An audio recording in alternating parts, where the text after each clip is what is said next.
Find करनी है कि जिस कंडीशन के लिए इस इक्वेशन के रूट्स क्या हो जाए, इक्वल हो जाए। तो काम हमने इसमें वही करना है कि सबसे पहले हमने इसका डिस्क्रिमिनेंट फाइंड करना है। हमने इक्वेशन राइट कर ली सेम कि ये इक्वेशन है। अब इसका स्क्वायर ओपन कर दे, पिछले जैसे क्वेश्चन नंबर 5 में हमने किया था, m a square plus 2ab plus b का स्क्वायर माइनस ये सेम वैल्यू आ गई 4x। अब इसका स्क्वायर ओपन किया तो क्या बन गया, M square x square plus ये मल्टीप्लाई हो गया 2mc(x) माइनस सी का स्क्वायर और माइनस 4x। इसको हमने इधर लिए, सी को इधर लिख लिया क्योंकि ये फ्री ऑफ एक्स थी। अब देखें, अब जिसमें से M square common X square common आ रहा है उसमें से हमने एक्स, जिसमें से एक्स कॉमन है उसमें से एक्स कॉमन ले लेना है। अब ये हमारे पास इक्वेशन थी, एक्स स्क्वायर वाली सिंगल टर्म है तो ये वैसे की वैसे आ गई। अब इन दोनों में देखें एक्स कॉमन आ रहा है तो हमने यहाँ से एक्स क्या ले लिया, कॉमन ले लिया। जब एक्स कॉमन लिया इधर बच गया हमारे पास 2mc माइनस 4a इंटू क्या आ गया x plus c square equal to 0। तो स्टूडेंट्स ये हमारे पास बन गई है, स्टैंडर्ड फॉर्म बन गई है किसकी, क्वाड्रेटिक इक्वेशन की। तो हमने इसको क्या फाइंड करना है, डिस्क्रिमिनेंट फाइंड करना है। उसका फार्मूला क्या है, बी स्क्वायर माइनस 4ac। अब a की वैल्यू कौन सी होती है, एक्स स्क्वायर का कोफिशिएंट, b की वैल्यू कौन सी होती है, x का कोफिशिएंट, और c की value free of x।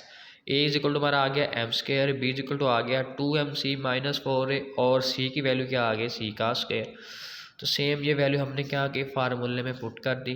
b की वैल्यू 2mc माइनस 4a का स्क्वायर माइनस 4 फार्मूले वाला, a की वैल्यू एम स्क्वायर और c की वैल्यू c का स्क्वायर।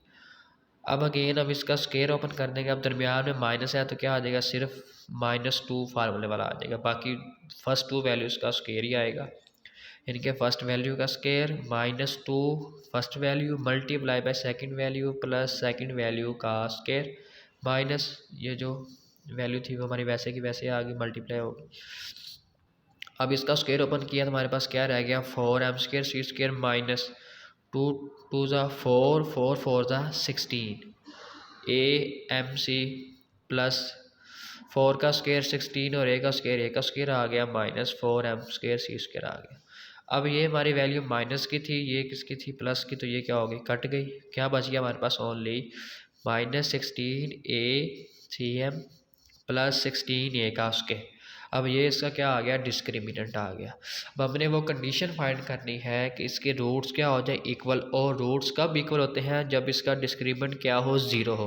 तो हमने इसको 0 के इक्वल रख लेना है। 0 के इक्वल रखेंगे तो इसमें अब हमारा वेरिएबल कौन सा यूज़ हो रहा है, ए स्क्वायर यूज़ हो रहा है, यानी कि ए यूज़ हो रहा है। हमारी इक्वेशन ए में है, हम क्या करेंगे, इस ए की वैल्यू निकाल लेंगे। इसको 0 रखा, अब इन दोनों में से क्या चीज़ें कॉमन आ रही है, 16 a कॉमन आ रहा है। 16 कॉमन लिया तो क्या बच गया हमारे पास, cm minus a is equal to 0। अब वही कंडीशन बन गई, दो वैल्यूज़ मल्टीप्लाई हो रही हैं, उनका आंसर क्या आ रहा है, 0 आ रहा है। तो ये कब पॉसिबल है, या तो ये 0 होगी या तो ये 0 होगी।